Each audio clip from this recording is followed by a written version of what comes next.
Warmer temperatures building in as we head through the rest of your afternoon with highs firmly in the 70s the farther west you go. And to the east, we'll see upper 60s and a couple of low 70s with overall a decent amount of sunshine. But cloud cover is going to gradually build as we head through the rest of your day and into the night with rain developing in a couple of areas as well. Also, the wind is going to be a factor as we go into your day on Wednesday. We'll talk about that and go through the rest of your 7-day forecast coming up. But until then, Midday in KELOLAND starts right now. Live from KELOLAND Media Group, Midday in KELOLAND. A young child rushed to the hospital after an accidental shooting in Minnesota. Plus, President Biden leaves for Israel as the war with Hamas intensifies. I'm Natalie Brand with how the administration is trying to prevent the conflict from widening. good afternoon and thanks for having us in. The Sioux Falls Lincoln Marching Band is preparing for its biggest competition of the season. After finishing second at Saturday's Youth and Music Championships in Minneapolis, the Patriots will now take their show on the road to Indianapolis and the Bands of America Super Regional. Lincoln will compete against more than 60 marching bands from across the country. We really hope that we're going to put our best foot forward and have our best performance of the year for prelims, and we're hoping that our best will be good enough for finals. But even if it isn't, that isn't the end all be all. We'll be happy if we have a good performance together. The Super Regional is Friday and Saturday at Lucas Oil Stadium. The Patriots perform in the prelims at 10:45 Saturday morning, and 14 schools will advance to the finals. The Patriots will host a free send-off performance at 8 tonight at the Lincoln High School football field. Sioux Falls native and USD alum Nate Tibbetts has been named the new head coach for the Phoenix Mercury. Tibbetts played for USD from 1999 to 2001. He was inducted into the USD Sports Hall of Fame in 2014. Most recently, the Sioux Falls native was an assistant for the Orlando Magic. In weather, it's another shiny, pleasant fall day out there, Adam. Yeah, absolutely. It is a beautiful afternoon, but that is going to change as we go into your day on Wednesday. Nothing drastic, but you see that system behind me on a Futurecast. That is going to be what we watch as we go through the rest of your night, and more so into the day on Wednesday. Until it gets here, though, we will be treated to some beautiful skies above KELOLAND, even with just a little bit of high-level cloud cover. A prime example of that is out toward Pier, 67 degrees at the Capitol. Also notice the trees in the foreground starting to change over. Southeast wind at 10 miles per hour. Also watch that wind speed. That's going to be picking up as we head into the evening and into Wednesday as well. 57 here in Sioux Falls and Brookings at the noon hour, 57 for Ortonville, 66 in Mulbridge with some 70s popping up in Phillip, Pine Ridge, and Custer, all at 70 apiece.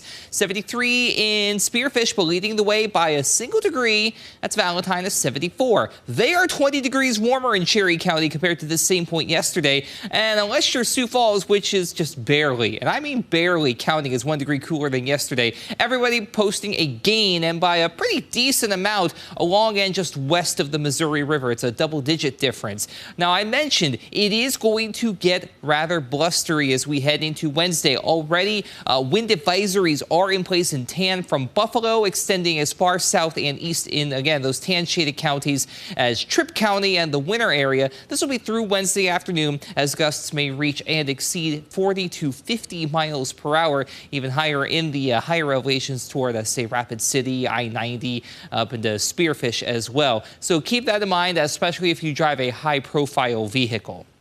For the rest of your day today, though, not bad. Warmer than yesterday, though. 60s and 70s for southeastern as well as northeastern KELOLAND with a healthy mix of sun and clouds, with the former winning out for now, the latter building in as we head into the evening and then overnight. Out west, it's going to feel like we're back in September with mid to upper 70s for high temperatures in many locations, either side of 70 from Spearfish up to Buffalo, Bison, and Faith. But this is going to be about as warm as it gets for a little bit. Nothing too egregiously different as we head into the rest of the week, but we'll have some more seasonable weather to enjoy. We'll talk about that all as we go through the forecast in a little bit.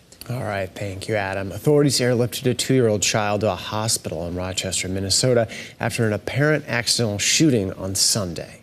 The Martin County Sheriff's Office says deputies were called from a vehicle heading toward Fairmount for medical care. Police believe that a 4-year-old child who was in the back seat of the car somehow found a loaded firearm and accidentally fired the weapon, striking a 2-year-old child who was also in the back seat. There's no update on the victim's condition. President Joe Biden leaves for the Middle East later today as Israel's military prepares for a ground offensive in Gaza and the humanitarian crisis deepens there. In the morning today, Israel took aim at southern Gaza with a massive strike in a residential neighborhood. A caution: video in this report could be disturbing to some. Natalie Brand reports from Washington. Palestinians scramble to rescue terrified children following an Israeli airstrike in the southern Gaza town of Rafah. It's an area where Israel told civilians to go after evacuating from the north. CBS News Gaza producer Marwan Al-Ghul describes what he saw. I saw dozens of killed people and dozens of injuries, no enough ambulances, no civil defense. The people here try to do all of their best to take out the injuries by their hands. Israel says it was targeting Hamas hideouts and command centers. Hamas is holding about 200 people hostage. These are photos from a propaganda video showing 21-year-old hostage Mia Shem. It's very hard to see my daughter. I see the pain. I see that she's in physical pain. I see she's in emotion. She's very emotional. President Biden heads to Tel Aviv today for meetings with Prime Minister Benjamin Netanyahu and his war cabinet on Wednesday in what will be the strongest show of U.S. support yet. The U.S. and Israel are working on a plan to enable humanitarian aid from donor nations to reach civilians in Gaza. There's also concern about the path forward for Palestinians after the war ends. We want to make sure that anybody that is living in Gaza and has to leave or wants to leave can absolutely get back. That's home. President Biden will also travel to Amman, Jordan, where he'll meet with that country's King Abdullah, Egyptian President Abdel Fattah al-Sisi, and Mahmoud Abbas, head of the Palestinian Authority. It's still unclear when Israel will launch a ground invasion of Gaza. Natalie Brand, CBS News, the White House.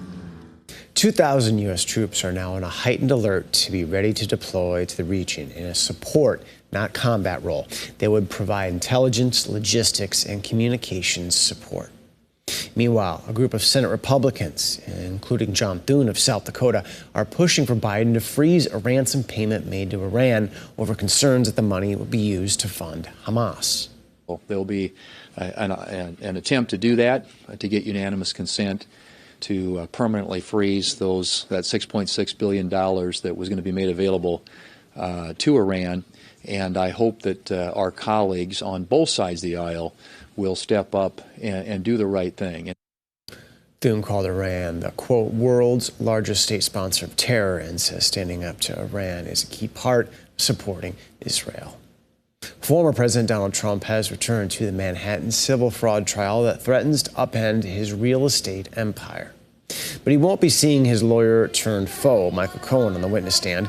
Cohen, citing a health problem, has postponed his testimony as a key witness in the case at least until next week.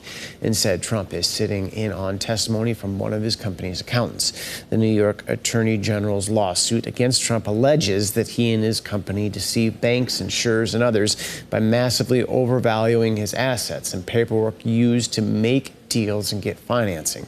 Trump denies any wrongdoing.